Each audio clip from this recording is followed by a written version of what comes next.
دیا تھا، فرمایا جا صاحب حق کو حق دے گیا۔ اللہ کے رسول کی بحثت واقعہ سنانے کے لیے ہوئی تھی، ہدایت سنانے کے لیے ہوئی تھی، قصہ سنانے کے لیے ہوئی تھی، ہر ایک کے ہوئی تھی۔ اللہ کے رسول نے ہمیں اور آپ کو قصہ اس لیے سنایا کہ دیکھو یہ آدمی لین دین اور معاملے کا کتنا اچھا تھا، تم میں سے ہر ایک آدمی کو بھی معاملات اور لین دین کے لحاظ سے اسی طریقے سے بننا چاہیے۔ اسی سے یہ بھی سبق ملتا ہے اور حضور اکرم صلی اللہ علیہ وسلم کا فرمان ہے، دیکھو اگر کوئی شخص کسی سے قرض دے گا اور پہلے کی نیت گڑبڑ ہوگی کہ میں اسے ادا نہیں کروں گا، تو اللہ نے فرمایا ایسا کر دیں گے کہ وہ اپنے مقصد میں اس کو استعمال ہی نہیں کر سکے گا، کوئی بیمار ہو جائے گا، کسی کا ایکسیڈنٹ ہو جائے گا، کوئی ناگہانی آفت اور مصیبت آ جائے گی، پھر اس میں مرتب وہ کرنا استعمال ہو جائے گا، آدمی اپنے مقصد میں اس کو استعمال نہیں کر سکے گا۔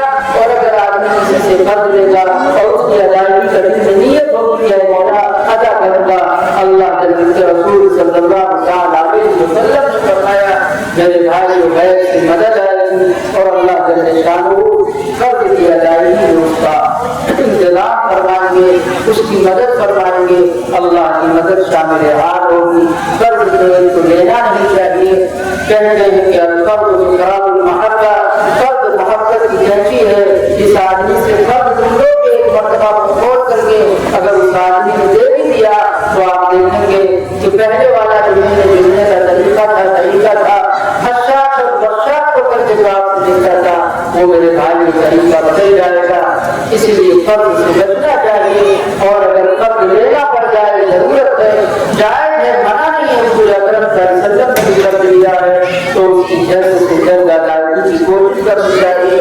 کسی کو معلوم نہیں ہے کہ اس کے مرنے کا وقت کب ہے، کسی کو معلوم نہیں ہے کہ کون سا آدمی کل کا سورج دیکھے گا اور کون سا آدمی کل کا سورج نہیں دیکھے گا، اس لیے اپنا معاملہ مل کر کے کم سے کم بیوی کو معلوم ہونا چاہیے، گھر والوں کو معلوم ہونا چاہیے کہ آپ نے اس سے معاملہ کیا ہے، اس سے لینا ہے اور اس سے دینا ہے۔ میرے بھائیوں میں اپنی بات قدر کرتا ہوں، لیکن آخر میں آپ سے یہ بھی کہتا ہوں رمضان کا مبارک مہینہ ہمارے اور آپ کے بالکل سے سامنے 15-20 دن سے زیادہ باقی نہیں ہے۔ میرے بھائیوں اس رمضان کے مہینے کی ہمیں اور آپ کو قدر کرنی چاہیے۔ ہم میں سے دو طرح کے لوگ ہوتے ہیں، بعض لوگ اتنے گھبرائے ہوتے ہیں کہ جتنا رمضان کا قریب مہینہ اور زمانہ ہوتا ہے ان کے دل کی دھڑکنیں تیز ہو جاتی ہے اور ان کا بس کرے تو وہ رمضان کا چاند نکلنے ہی نہ دے۔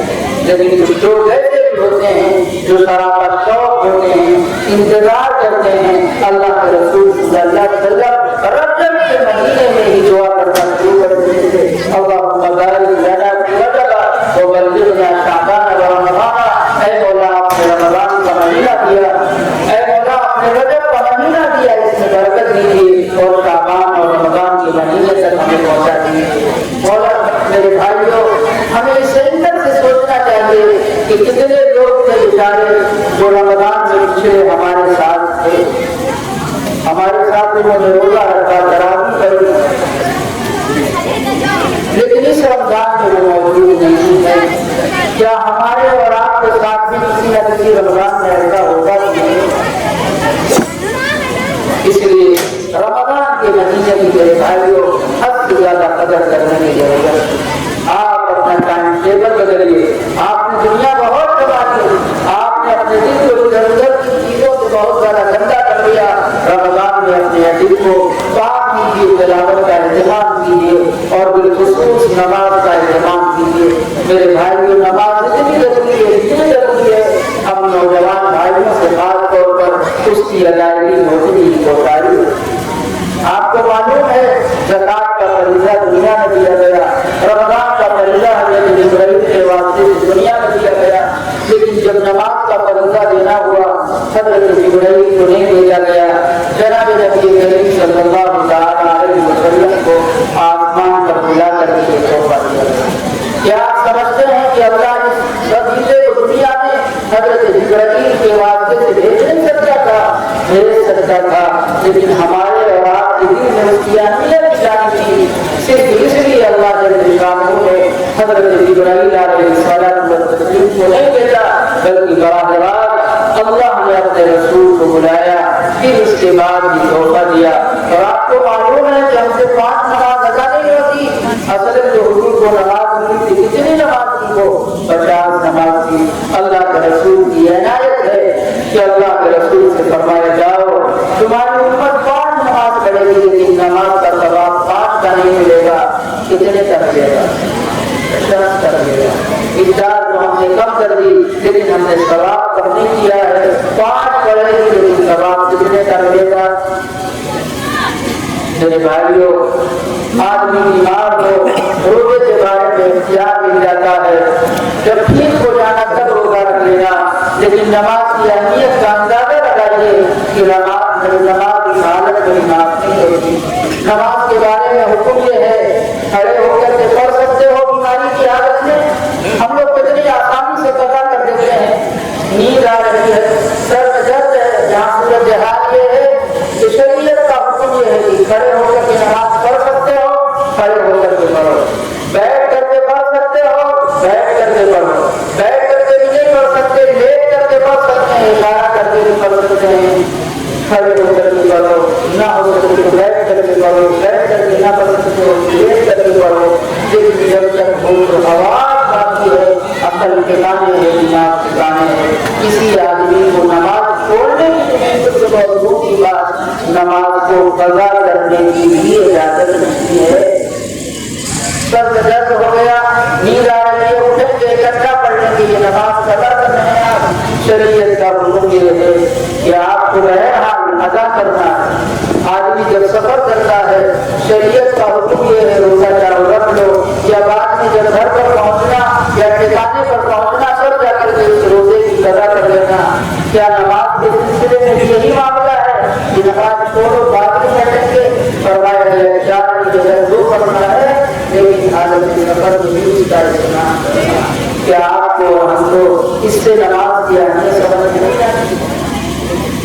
سفر کی حالت میں روزہ آگے پیچھے کر دیا گیا، نماز آگے پیچھے نہیں کی گئی، کم کر دی گئی، لیکن یہ کہا گیا کہ سفر کے دوران بھی نماز کا اہتمام ہے۔ میں بہت شاید لمبی کر گیا، میں آپ کو ایک واقعہ سناتا ہوں صرف نماز کی اہمیت بتانے کے لیے کہ حضرت عیسیٰ علیہ السلام کو تسلیم کے پاس آئی اور حضرت سے یہ کہنے لگی کہ اے اللہ کے نبی، مجھ سے ایک بہت بڑا گناہ ہو گیا ہے، میں نے اپنے دل توبہ تو کر لی ہے، اللہ سے معافی مانگ لی ہے، لیکن آپ اللہ کے نبی ہیں، نبی جو وقت کا ہوتا ہے وہ اللہ کا سب سے قریبی اور برگزیدہ بندہ ہوتا ہے، آپ اللہ کے نبی ہیں، آپ میرے لیے دعائے مغفرت کر دیجیے، مجھے بڑی امید ہو جائے گی کہ اللہ مجھے ضرور معاف کر دے۔ حضرت نے فرمایا اگر گناہ بھی بتائے گی کہ کیا گناہ کیا ہے تو صرف توبہ بھی کر جائے گی۔ اس نے کہا حضرت مجھ سے گناہ یہ ہوا ہے کہ سب سے پہلے تو مجھ سے زنا کا ارتکاب ہوا۔ معاملہ یہاں تک پہنچ گیا کہ حمل ٹھہر گیا، پھر معاملہ یہاں تک پہنچا کہ بچہ بھی پیدا ہو گیا، مجھے یہ ڈر ہوا کہ بدنامی ہوگی، اسی لیے خود میں نے اپنے ہاتھ سے گلا دبا کر کے اس کو مارا۔ حضرت موسیٰ علیہ السلام چلانے پیغمبر سے حضرت فرمایا کتنی جلدی سے ہو کر میرے گھر کے چوہر سے باہر نکل جا، مجھے اس بات کا ڈر ہے کہ کہیں اللہ جل شانہ آسمان کے اوپر کی بات نہ بسا دے تو اتنی بڑی بات کی ہے، نے اتنا بڑا کام کیا۔ بہرحال وہ بیچاری امید لے کر کے آئی تھی، مایوس ہو کر کے چلی گئی، لیکن اللہ جل شانہ نے حضرت جبرائیل علیہ السلام کو تسلیم کو بھیجا۔ یہ واقعہ عام آدمی کا بیان کیا ہوا نہیں، بلکہ امام ہے اللہ محافظ الدین ذہبی، ان کی ایک کتاب ہے الکبائر، اس میں وہ واقعات بھی ذکر کرتے ہیں، بڑے بڑے گناہوں کا بھی ذکر کرتے ہیں، اس میں انہوں نے اس واقعے کو لکھا ہے۔ فرمایا حضرت جبرائیل علیہ السلام کو تسلیم تشریف لے آئے اور فرمایا کہ مجھے اللہ جل شانہ نے بھیجا، یہ پوچھا ہے کہ جا کر کے حضرت موسیٰ علیہ السلام کو پوچھو کہ وہ ایک عورت آپ کے پاس امید لگا کر کے آئی تھی، آپ نے اس کو اس طرح دستار میں کیوں کرا؟ حضرت نے فرمایا آپ کو پتا ہے کہ اس نے کیا کیا ہے؟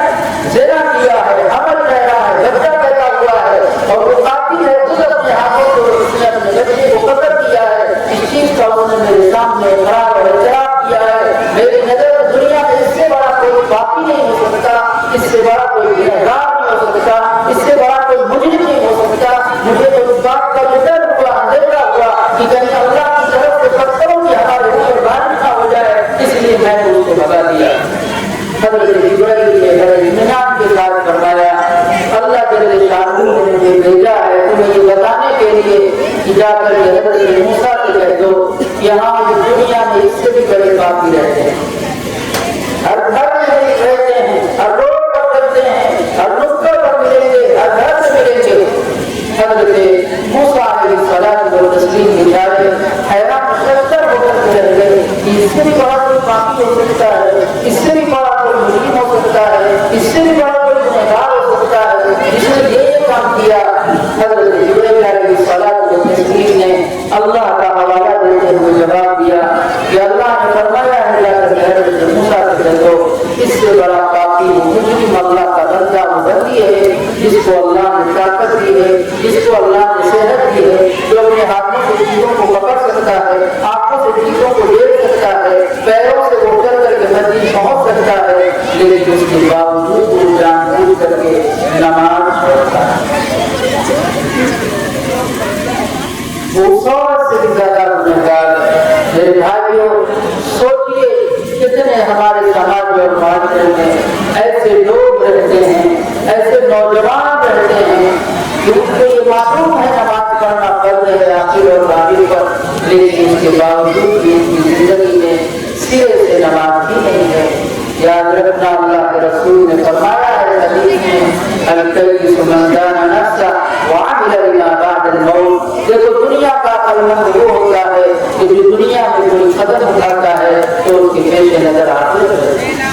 میں تو ماں باپ کی خدمت اس لیے کرتا ہوں کہ مجھے اس کا ثواب ملے گا، میں اپنی بیوی کو اس لیے دیتا ہوں اس لیے کہ یہ ثواب کی چیز ہے، میں اپنے ماں باپ کے لیے بچوں کے لیے اس لیے کماتا ہوں کہ اللہ کا حکم ہے۔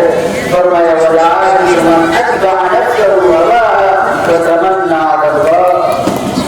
آپ سنیں گے اس کا ترجمہ آپ کا دل کام بھیجا۔ اللہ کے رسول نے فرمایا بے وقوف ہے وہ شخص جو دنیا میں کچھ کرتا نہیں ہے لیکن اللہ سے امید باندھے ہوا ہے کہ سب سے پہلے اللہ سے۔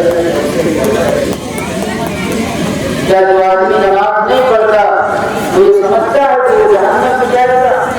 وہ یہ نہیں سمجھتا ہے کہ اللہ غفور رحیم ہے، اللہ جل شانہ سے معاف کرے۔ میرے بھائیوں امید وہ رکھتا ہے جو کام کرتا ہے۔ ایک آدمی نے خود کی امتحان دیا ہی نہیں ہے، اب وہ امید لگائے گا کہ پتا نہیں میں پاس ہوتا ہوں یا ناکام ہوتا ہوں۔ تو امید کون لگائے رکھتا ہے پاس ہونے کی؟ جو پہلے امتحان شریک ہوتا ہے۔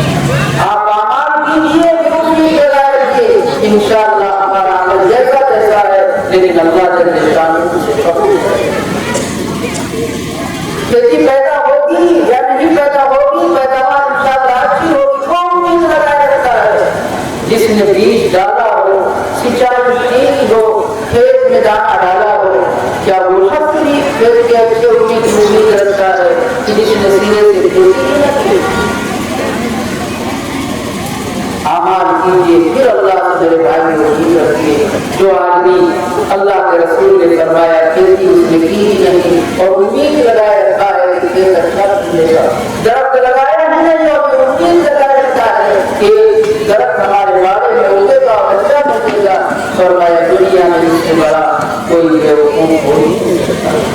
اس لیے میرے بھائیوں صبح کا بھٹکا ہوا اگر کام سے واپس آ جائے تو اسے بھٹکا ہوا نہیں کہا جاتا۔ اب تک جو کوتاہی ہوئی نماز کے تعلق سے آدمی کو اپنے اندر چینجنگ لانے کی ضرورت ہے۔ اللہ کے رسول نے فرمایا اول ما يحاسب به العبد يوم القيامة الصلاة۔ سب سے پہلے کل قیامت کے دن نہ اعمال میں جس چیز کی پوچھ ہوگی وہ نماز کی پوچھ ہوگی، جس کی گاڑی یہاں سے پار ہو گئی انشاءاللہ آگے جو مراحل اس کے لیے آسان سے آسان تر ہو جائیں گے، لیکن خدا نہ کرے خدا نہ کرے خدا نہ خاصتا خدا نہ خاصتا اگر کسی کی گاڑی یہیں پر پھنس گئی تو آگے کے مرحلے اس کے لیے اور بھی زیادہ مشکل سے مشکل ہو جائیں گے۔ اس لیے ہمیں نماز کے اہتمام کرنے کی ضرورت ہے۔ بندوں کے حقوق کو ادا کرنے کی ضرورت ہے۔ میرے بھائیوں، بعض مرتبہ ایسا ہوتا ہے کہ جب آدمی معاملات کا بہت گندا ہو جاتا ہے تو پھر اس سے عبادات کی توفیق نہیں ہے۔ آمدن حرام ہے، ایسے آدمی کو اللہ کے گھر میں آنے کی توفیق نہیں ہے۔ اللہ کے رسول نے فرمایا ایک آدمی لمبے لمبے سفر کرتا ہے، ہے پریشان حال ہے، اللہ کی جناب میں ہاتھ اٹھا کر دعا کرتا ہے یا ربی یا ربی، لیکن صورتحال یہ ہے ماکلہ حرام، مشربہ حرام، ملبسہ حرام، وغذی بالحرام فأنى يستجاب۔ کپڑا جو پہن رکھا ہے وہ بھی حرام آمدنی کا ہے، پیٹ میں جو کھانا جاتا ہے وہ بھی حرام کا ہے، جو پانی جاتا ہے وہ بھی حرام کا ہے، حرام جگہ ہے سے آدمی کی جو جمع ہوئی ہے۔ فرمائیے اللہ کر ہماری اولاد کی دعاؤں کو قبول کرے۔ اس لیے اگر آپ چاہتے ہیں کہ آپ کو نیک اعمال کی توفیق ہو، آپ کے بچے نیک اور صالح ہو، آپ کے تابع دار اور فرما بردار، تو سب سے پہلی چیز جس کی ضرورت ہے وہ یہ ہے کہ آدمی کو حلال غذا کا استعمال کرنا چاہیے۔ آپ نے نام سنا ہوگا امام بخاری علیہ رحمہ کا، بخاری شریف جس کو اکثر کتاب والا کتاب اللہ کہا جاتا ہے، وہ امام بخاری کیسے بنے؟ ان کے والد کے حوالے میں آتا ہے کہ ان کے والد اپنے آل اولاد کو حلال کھلانے کا اور حرام گھومنے سے بچانے کا بہت زیادہ جتن کرتے تھے، تب جا کر ان کی والدہ امام بخاری علیہ رحمہ۔ یہ مطلب ہے آپ یہ چاہتے ہیں آپ کے بچے یہاں پڑھیں، حافظ بنیں، اور آپ کو بھی اللہ کے رسول کے جو وعدے سنائے وہ ملے ہیں، تو آپ کو چند کام کرنے ہوں گے۔ ایک کام یہ ہے کہ اپنی آل اولاد کو حرام لقمے سے بچائیے اور حلال لقمہ کی کھلانے کا زیادہ سے زیادہ اہتمام کیجیے۔ انشاءاللہ آپ کا بچہ بھی ایک دن آپ کے قرآن میں پہنچے گا۔ رمضان کو کی جائے گی، شروع کرے گا، ہمت آئے گا، دم توڑے گا، کبھی بھی وہ آخری مرحلے تک نہیں پہنچ پائے۔ دوسری چیز یہ ہے کہ آدمی کو گناہ سے حد سے زیادہ بچنا چاہیے۔ دین کا علم ایک نور ہے، جب دل اور دماغ میں گناہ کی نجاست جمع ہو جاتی ہے تو پھر اللہ علم کا نور وجود میں نہیں آتا۔ آپ کو حیرت ہوگی کہ حضرت امام شافعی علیہ الرحمہ نے اپنے استاد وکی سے جا کر شکایت کی تھی کہ میرا قوت حافظہ کام نہیں دیتا، ہم اور آپ ہوتے تو کیسے آپ یہ کھا لیے، آپ وہ کھا لیے، آپ یہ کھا لیے، آپ وہ کھا لیے، لیکن قربان جانے استاد نے فرمایا تھا کہ تم گناہ کرنا چھوڑ دو۔ بس گناہ کرنے چھوڑ دینے سے قوت حافظہ کا کیا تعلق؟ جواب یہ ہے کہ جب گناہ کی نجاست سے دل بھرا ہوا ہوگا تو علم کا نور اس میں سما نہیں سکتا، اس لیے گناہ کو چھوڑ کر پہلے زندگی کو نکالو، تب جا کر کے علم کا نور سمجھا۔ اس لیے حضرت استاد نے فرمایا تھا کہ علاج یہ ہے کہ گناہ کرتے ہوئے چھوڑ دو، ورنہ مناسبت سمجھ میں نہیں آتی کہ وہ بندہ کہہ رہا ہے کہ مجھے چیز یاد نہیں ہوتی اور اس سے کہا جا رہا ہے گناہ۔ دوسری چیز یہ ہے کہ آپ کو خود پر بھی کنٹرول کرنا ہوگا اور موبائل وغیرہ کی اجازت اور زندگی سے اپنے بچوں کو بچانا ہوگا۔ میرے بھائیوں، بچوں کی تربیت میں ماں باپ کا اتنا دخل ہوتا ہے کہ بات شاید بھی ماں باپ کو چھوڑنی پڑتی ہے صرف اس لیے کہ ہمیں اپنے آپ اور اولاد کی تربیت کرنی ہے، بڑی قربانی دینی پڑتی ہے، تب جا کر کے آل اور اولاد کی تربیت ہوتی ہے۔ ماں باپ نیک ہوتے ہیں تب جا کر کے اولاد صالح ہوتی ہے۔ اس لیے کہ جیسا بیج ہوتا ہے ویسا پھل اگتا ہے، کانٹے سے کانٹا اگے گا، جو بو گے تو جو اگے گا، گیہوں بو گے تو گیہوں اگے گا، جیسا کرو گے ویسا کاٹو گے۔ اگر کانٹا بو گے تو کانٹا کاٹو گے، اگر پھل بو گے تو پھل کاٹو گے۔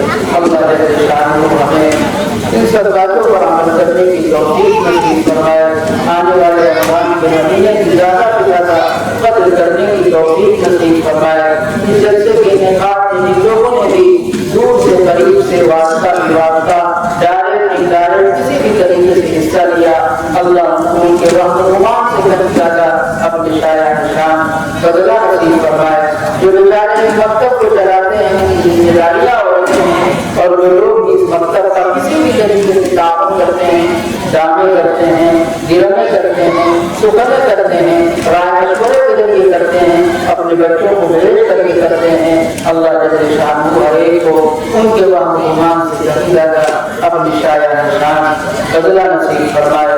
اللہ کہنے والے کو بھی قبول فرمائے، سننے والے کو بھی قبول فرمائے، اور ہم سب کو مرنے سے پہلے مرنے کی تیاری کرنے کی توفیق نصیب فرمائے، ہمیں نماز کا اہتمام کرنے کی توفیق نصیب فرمائے، قبل یہ کہ ہماری نماز جنازہ کر جائے۔ میرے بھائی، موت اور حیات میں کیا فاصلہ ہے؟ یہ سانس چل رہی ہے، زندگی ہے، یہ سانس رک جائے گا۔ ایک یہ جہاں ایک وہ جہاں، دونوں جہاں کے درمیان بس فاصلہ ایک سانس کا، جو چل رہی ہے وہ یہ جہاں، جو رک گئی تو وہ۔ ہماری زندگی اتنی مختصر ہے کہ اس کی اذان بھی کہی جا چکی ہے، اتنی مختصر ہے کہ ہمارے انسان کی تقدیر بھی کہی جا چکی ہے۔ سوال یہ ہے کہ جب اذان اور تقدیر کہی جاتی ہے تو نماز بھی پڑھی جاتی ہے، نماز کیوں نہیں پڑھی گئی؟ جواب یہ ہے کہ جب ہم اور آپ پڑھیں گے اور نماز سے جنازہ پڑھی جائے گی، وہی اذان اور اقامت کی نماز ہے۔ سوچنے اور سمجھنے کی بات میرے بھائی یہ ہے کہ نماز میں اور جماعت میں تو آپ فاصلہ دیکھو کہ 15 منٹ کا، لیکن کہیں اقامت اور تکبیر میں اور جماعت میں فاصلہ نہیں۔ جیسے کہ تکبیر کہنے والا کہتا ہے لا الہ الا اللہ، امام فوراً کہتا ہے۔ یہ اسلام نے آپ کو تعلیم دی ہے کہ تم یہ مت سمجھنا کہ تمہاری زندگی بہت لمبی ہے، تمہاری زندگی اتنی مختصر ہے، اتنی مختصر ہے کہ اذان بھی ہو چکی ہے، تکبیر کہنے والا لا الہ الا اللہ کہتا ہے، بس امام کا اللہ اکبر کر کے ہاتھ مانگنا باقی ہے۔ حضور نے فرمایا میری امت کا اوسط عمر کا رہتے ہی 60 سال ہے۔ حضور فرماتے ہیں کہ جس نے 40 سال کی عمر گزارنی ہوئی تو یہ سمجھے کہ عصر کی نماز اس نے پڑھ لی ہے، مغرب کی نماز پڑھنا چاہیے۔ جس کی 40 گزر رہی ہے اس کا مطلب یہ ہے کہ اس کا عصر گزر چکا۔ پچھلے زمانے میں